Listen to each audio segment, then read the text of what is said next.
Judy was boring. Hello. Then Judy discovered ChumbaCasino.com. It's my little escape. Now Judy's the life of the party. Oh, baby, mama's bringing home the bacon. Whoa, take it easy, Judy. The Chumba life is for everybody. So go to ChumbaCasino.com and play over 100 casino-style games. Join today and play for free for your chance to redeem some serious prizes.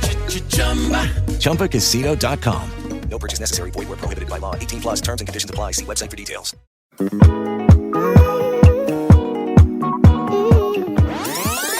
Hello, everyone. Welcome to my podcast. My name is Jackie K, and this is Sipping with Jack.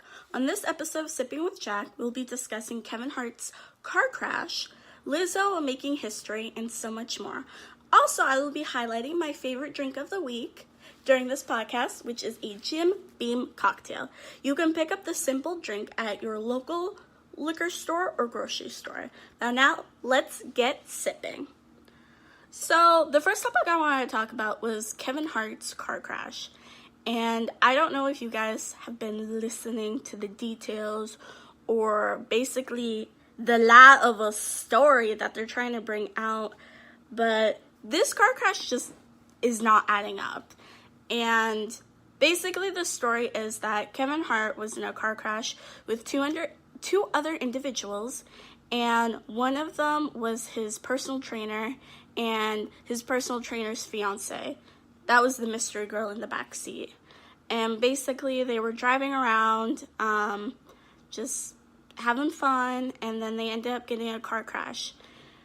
See, that seems weird-ish of a story, but now the story gets a lot weirder because when the crash happened, witnesses were saying that his bodyguard came to the scene, took Kevin Hart, put him in the car, and drove him home, literally leaving everyone else at the crash site, not taking anybody else, leaving before ambulance and cops get there, which that's very suspicious by itself. And when he went home, he said that the bodyguard was saying that they wanted to take him home because he wanted to get his own medical attention, but it turned out his injuries were so severe that they ended up having to take him to the hospital anyway.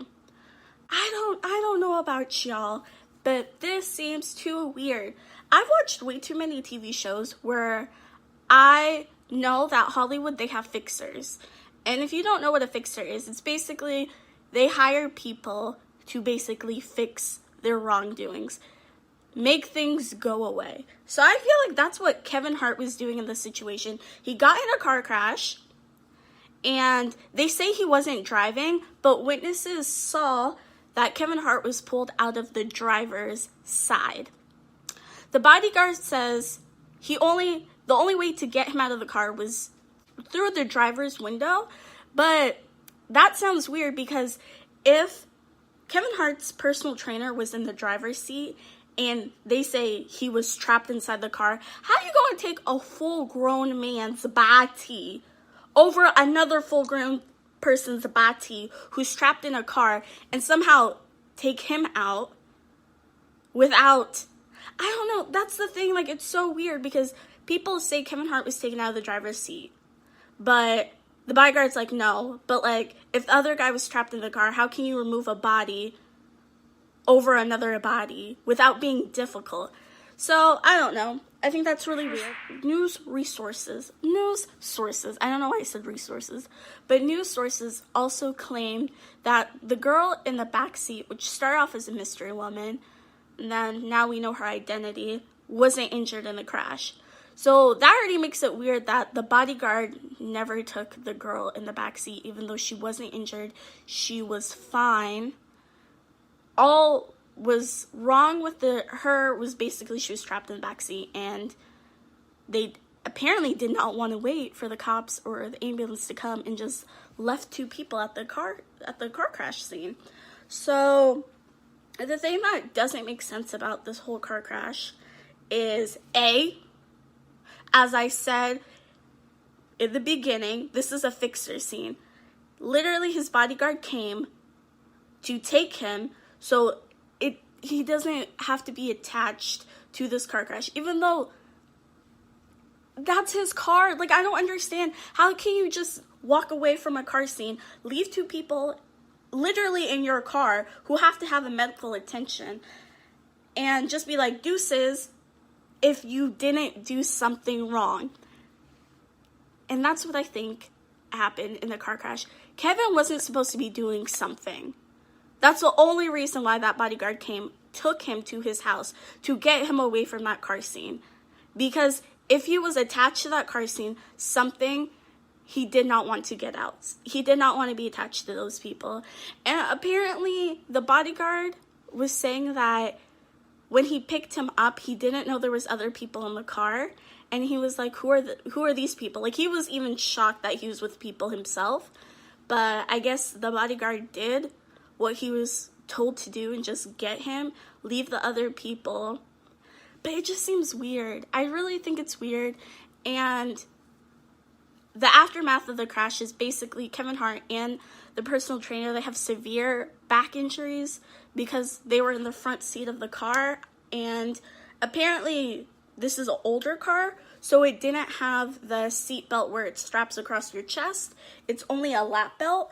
So when they were flung forward, they hit the steering wheel or the dashboard, wherever they were, because I really think Kevin Hart was driving, but they're trying to make it seem like he wasn't driving.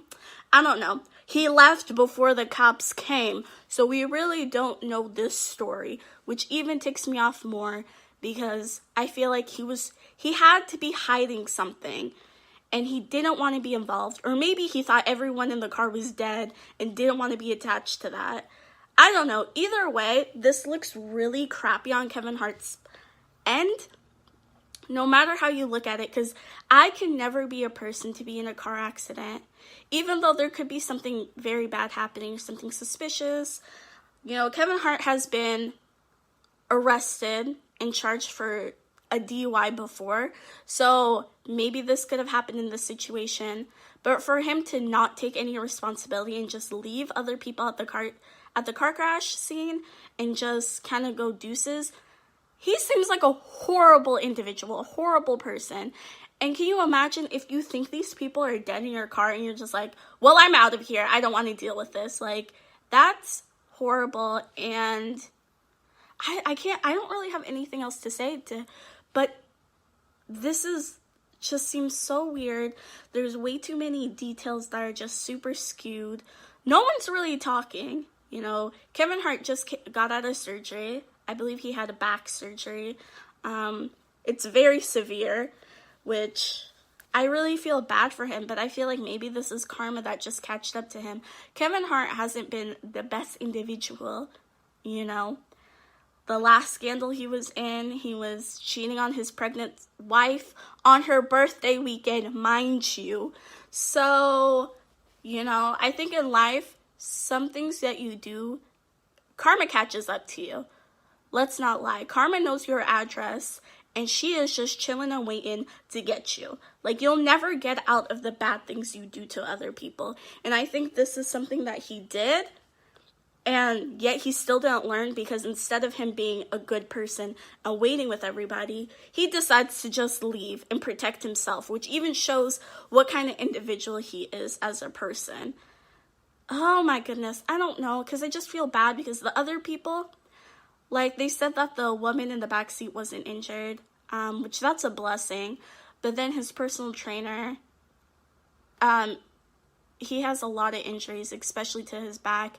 So I feel bad for him, because being physical and training people and just fitness is his life. And if he's severely injured like that, especially a back injury, I don't know how well he'll be able to go back to the industry that he was in.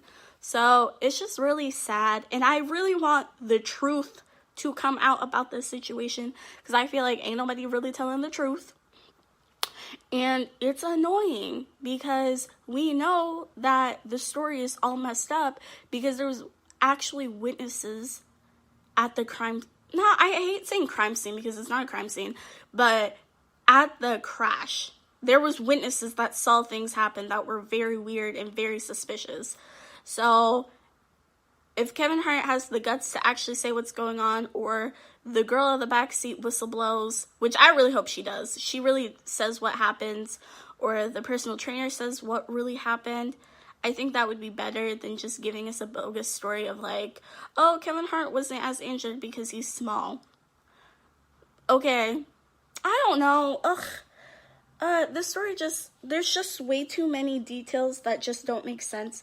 And I hate that the media is just pushing this storyline and making it seem like this story makes sense when in reality it does not make sense at all. Like, literally at all, it does not make sense.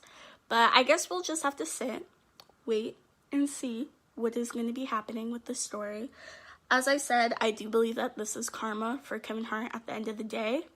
I feel like he's done too many things for him not to be able to, I don't know. I feel like he's just done too many things that karma can't forget. Like, she is not going to forget. And you'll have to face the consequences of what you've done in your past. And I think, this car crash is it. I don't know. But what do you guys think? Do you think that this is karma for Kevin Hart? Do you think he was driving? Because I truly do believe he was driving, and his bodyguard was just able to take him out of the car crash before anyone really truly knew what happened. Even though those witnesses did see him being pulled out of the driver's side, I just hope that the real story does come out, that he was driving, something did happen, something very fishy was happening in that car for him to be, like, having to leave very early. But truth will come out eventually. Just let me, how do you guys, what are your guys' thoughts overall about this whole story? Everything seems hella fishy, hella sketch, but they're celebrities. They can make things go away very easily. So, we'll see. We will see. Okay, now to the next story, which I call Black Girl Magic, Black Excellence, which is Lizzo making history by being the first Black woman of this year to have Billboard's top music song spot. I don't know if that's maybe I got too excited, but Lizzo is the #1 song in America, her Truth Hurts song, and I am so proud of her, because I feel like I've known of Lizzo for a couple years before she like blew up, so for me to be able to see her now be in the #1 spot on Billboard, amen. That's all I have to say, because she's just a testimony of hard work and consistency and perseverance that I'm overwhelmed, and I'm so proud of her. And what was really interesting, not the whole part that she's the first Black woman, we'll leave that there, but what was really interesting is that they were saying Lizzo is the 4th Black woman within our decade to make the #1 Billboard spot. So you're telling me out of this whole decade, this 9 years from 2010 to 2019, there's only been 4 Black women, and I believe it was Beyonce, Rihanna, Janelle Monáe, and then now it's Lizzo. Sis, 4 people? You're telling me only 4 people, 4 Black women have made that spot? I don't know. I'm super shook, and I don't understand it. Like, I really don't. But I guess this is kind of just the society that we're in, that pop runs the world. But I don't know. When they said 4, I was just like, are your numbers right, sis? Is it just 4? Like, really 4? But I guess it's just 4. But either way, I want to say that I'm super proud of just Lizzo, because I feel like she's been able to break boundaries that we haven't seen in a minute. And not just because, like, she's a bigger girl, but it's like she raps, she sings, she can play the flute, like, she's super energetic. Like, I feel like I haven't seen a person with that much stage presence in a while. you know? And, you know, Normani did bring out the MTV, not the MTV VMA Awards. She did bring it. But I feel like Lizzo brought energy. Like, she spoke to us. She gave a whole, you know, sermon out there, you know, got to shake everything. You know, she gave us a lot more than just singing and, like, fake singing and a little dancing. She gave us a show. She gave us a performance. So I'm so happy that Lizzo is now being recognized and being shown as a true artist and not being, you know, I don't know. I feel like people are taking her seriously, and I feel like that's just amazing to see that someone who doesn't fit into the regular mold, such as, like, you know, Beyonce, you know, or Rihanna, or, like, even a Taylor Swift, like, she doesn't fit that mold, and she is hella proud of it, and I'm super proud to be able to see someone that does that, and I can be able to see her. You know what I'm saying? But what are your guys' thoughts? You know, do you think it's very weird that there's only been 4 black women to ever reach the Billboard #1 spot? What are your guys' thoughts about Lizzo? Like, do you guys think she's as talented? Do you think she deserves it? Because there are some people that are speaking about that she doesn't deserve it. She's just like a token black girl, which, as a former token black girl, I don't believe that she is. I feel like she's actually defined who she is, and she's created a space for herself. And I hate when people say that she's a token black girl, because I feel like it minimizes her success and her hard work that she's done. So tell me, guys, what are your thoughts? I feel like she killing it. Point blank, period. Killing the game. Okay. So now it's time for the drink break of the podcast. So, as I said earlier, I am drinking a Jim Beam cocktail. This is a cocktail you can find in your local grocery store. I found mine at Walmart. You can find it at the liquor store. This week, I wanted to just have more of a chill, laid-back episode. I wanted to actually post this yesterday, but I was so sick that I just literally could not do anything. So, I'm just taking my time. And today, I was just like, you know what? I was drinking this over Labor Day weekend. Might as well show you guys how great this is again. So this is a Jim Beam pre-made cocktail. It's just basically whiskey and ginger ale that they put in a can. And, girl, you get to sip in. It's super yummy. Like, I think this is super good. Like, especially if you like whiskey and all that stuff, and not something so fruity.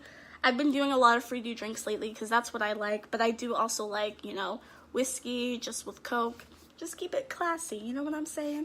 So if you guys like this, please, please, please pick it up at your local grocery store and you will not regret it.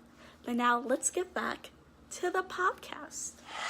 So the next topic I want to talk about is Azealia Banks and her problem with Lizzo. So I was just talking about how Lizzo made the #1 spot on Billboard music chart. And guess who came to run in to show how much she hates Lizzo? Miss Azealia Banks.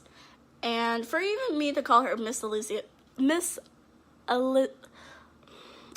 Banks, I promise you, whenever I start talking about her, like, my brain just stops working. Like, I feel like my brain is just like, girl, you don't need to talk about her. And I just forget how to say her name. So I'm going to just call her Banks. I'm really just going to call her Banks because my brain is just like, we tired, girl. We really tired. So Miss Banks basically made a hella long Instagram post about how Lizzo is, I don't even want to say it, like, this is what, like, ticks me off. It's like she's basically saying that Lizzo does not deserve the spot that she has. She's basically a token black girl, but she's used another word that I will not use on my podcast because I truly do not believe in that word, and I feel like it's very derogatory to say because it does not represent Lizzo, so I don't understand why she was even making that phrase. But she basically said that Lizzo is a token black girl, and she's basically fat. And she literally kept saying Lizzo is fat. Like, she said fat Lizzo. Like, as if fat is her surname. Like, it's not. It's not, like, her first name. It's not her last name. So, please do not attach fat to Lizzo at all. Okay? I don't understand. So, basically, she was saying that she does not deserve it. She's basically a fat girl that runs around the stage, and basically people are making fun of her, and she doesn't realize it because people are eating it up. People like it. So, like, basically white people are pushing this on her, and black executives are pushing it on her. So that's why she's made it to the top spot, because they're pushing her. They don't want they're just like, literally at the end of the day, basically Azealia Banks is saying that Lizzo is just basically like a clown act, and everyone knows the joke but her. Basically, that's what she was trying to proclaim. And she was trying to say that Lizzo is just so talented that I hate to see this from her. I'm like, Azealia Banks. First of all, Azealia Banks is the definition of who asked you. Like, she talks as if anybody cares. Like, nobody really cares about what she's talking about. Nobody cares what you are doing, because whenever she speaks, it is literally hate that comes out of her mouth. Like, y'all, if you can hear this pounding, I'm pounding my fists together because I'm so frustrated with this girl. She literally is just evil. Like, I don't understand. It's like she can't say anything nice about people. And I truly believe that she's just a hater because she is not in that spot that Lizzo's in.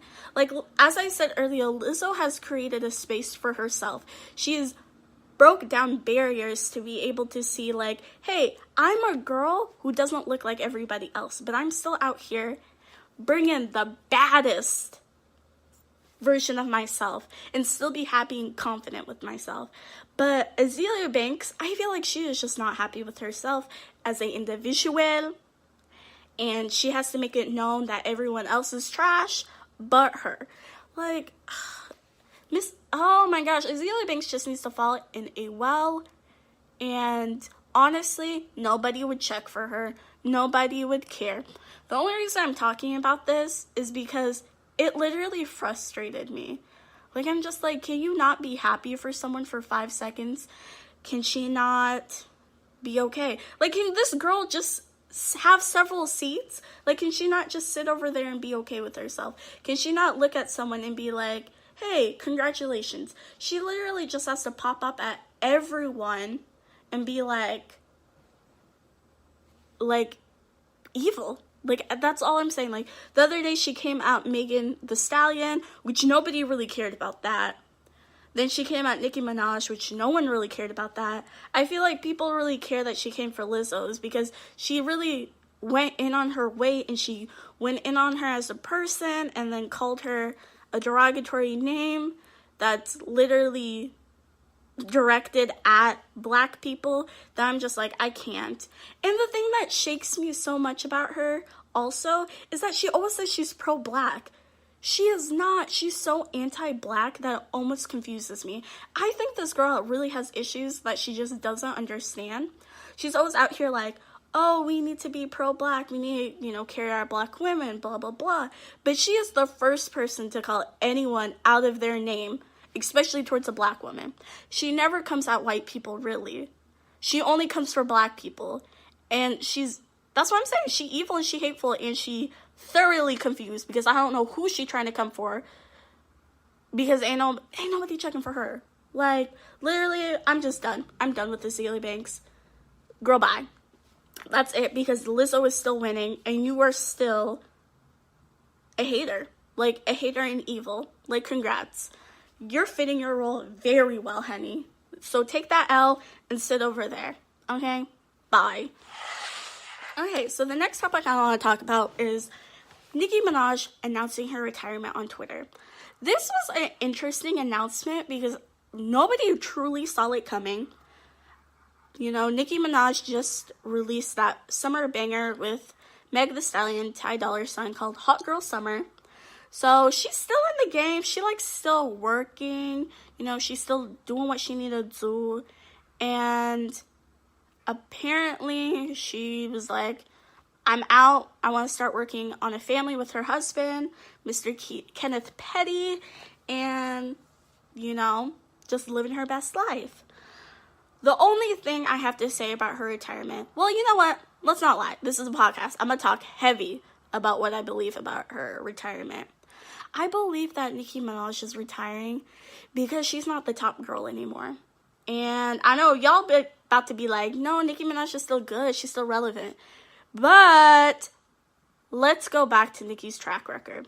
Nicki, she's been in the game for like over a decade, which is amazing, which is good. But when Nicki was at the top of her game, her whole career, you know, until Cardi B came into the game, her whole career, there's been no competition. No real competition for her. She won BET Best Female Rapper for 7 years in a row.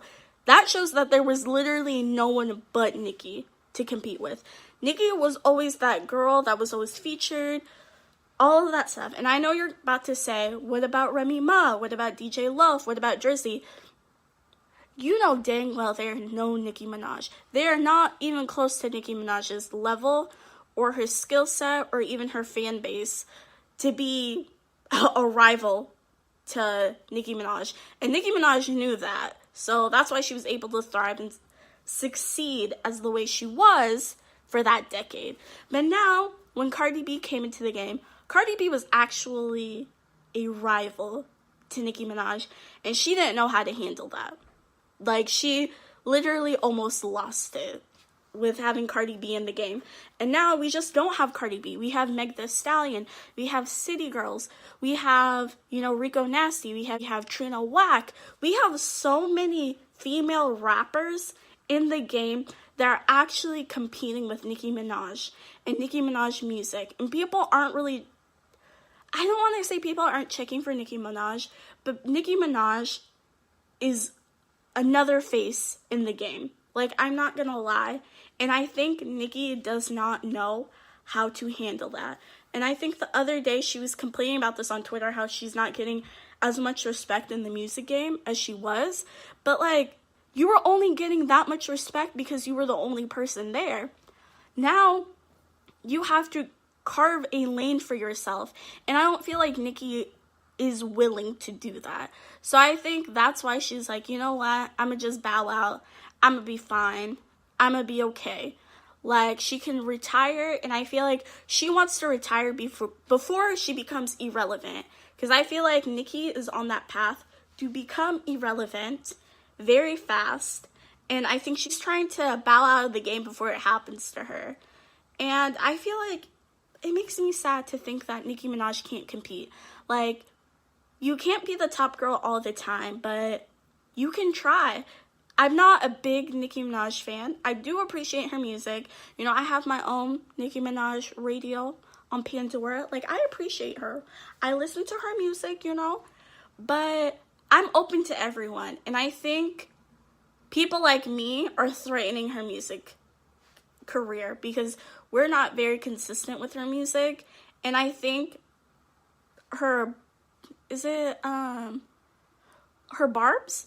Is that her fan base? Yes, her Barbs are not as strong as they used to be honest. Like, remember she had to cancel her US leg of the tour because nobody was buying tickets. And then she ended up having to go on tour. She had to go on tour with Chris Brown, even though she didn't want to, because she could not stand alone and sell tickets as a artist anymore. And I think, unfortunately, she's starting to realize where she stands in the music industry. And that makes me sad because I feel like if Nicki did the same thing that Drake did, and hear me out, I think Drake is able to stay on top because, first of all, he was able to start his own record label called OVO. He was able to bring out artists underneath him. He collaborates a lot with other people in the industry. So I feel like that strengthened his numbers. But Nicki Minaj, as I said, she likes to be the top girl. She likes to be the queen bee in the situation. So Nicki Minaj, first of all, which is so, I literally don't understand. Nicki Minaj has been in the industry for so long that why hasn't she started a label? Why hasn't she brought in proteges or any of that stuff? Because that's a smart business move. Majority of artists do that to sustain themselves in the industry longer. But Nicki Minaj, honey, she has a worker mentality, and I know I'm coming for her a little bit, but she thought she was going to be in her place for a lot longer than what she was. She did not collaborate with other girls, and please do not tell me about Trina or who's that other girl? Foxy Brown, because Foxy Brown literally destroyed the song that she was on. Like, she literally made it trash. So I don't know why she even collaborated with Foxy Brown. Trina, the only reason she liked Trina is because Trina actually showed her respect. Nicki Minaj is, she can't collaborate with other women. Like, yeah, she had the song with Megan Thee Stallion, but she literally had to do that because she had to stay relevant. If Nicki was not on that song, nobody would talk about Nicki because Nicki hasn't been in a song, I think, in a minute. She hasn't really been featured in anything that I can remember that's been memorable. So she had to be on Hot Girl Summer. I don't feel like she was on Hot Girl Summer because she wanted to. She had to be on Hot Girl Summer because she had to. Nicki Minaj was not getting any attention, so she had to be on that song. Also, to help her image, because Nicki is not known to like other women, especially in rap. Nicki likes to stay by herself and be that top girl. But you saw how Cardi B, City Girls have been collaborating together. Then you have Doja Cat and Rico Nasty collaborating together. Like, girls, rappers are collaborating together. Nicki never collaborates with a woman rapper. And it's been known and it's been apparent that she does not bring up other people. So the only reason she's bowing out is because she never wants to do that. Nicki Minaj lived by this parable that basically says, if you want to go fast, go alone. If you want to go far, go together.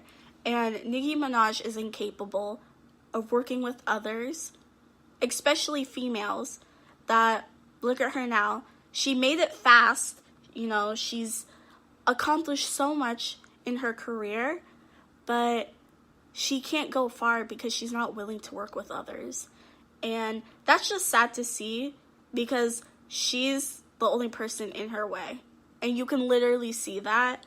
But if she's happy with her decision, baby girl, be happy. Live your best life. Be with your man. And, you know, have a baby and all of that stuff. But just know that you could have done a lot more. A lot more. Like, she could have started her own record label. Like Barb Tings. I don't know, Barb Gang, and like put all these women on, but she doesn't want to because she's not that type of person. She's a very selfish individual, and I think this will be the end of her, honestly, and makes me sad. I don't know. I like to see people succeed, and Nicki Minaj is literally the definition of someone who just doesn't want to do that. So anyway, y'all, this week I will not do a Trigger Trish section of the podcast. I did not find a story that was worth me ranting or really diving deep into. I did see a couple of stories, but I'm just like, whatever. It's kind of like the same thing. Like, every day I feel like I hear the same story, so I'm not going to touch on any of those topics in particular. But thank you guys for listening to Sipping with Jack this week. I want to thank you guys so much for listening and tuning in. And next week we'll be on schedule. As I said earlier, I was just feeling real sick yesterday, so that's why it's a little delayed this week. But thank you guys for watching, and you guys have a great day, great week, and I will see you next time. I keep sipping, y'all.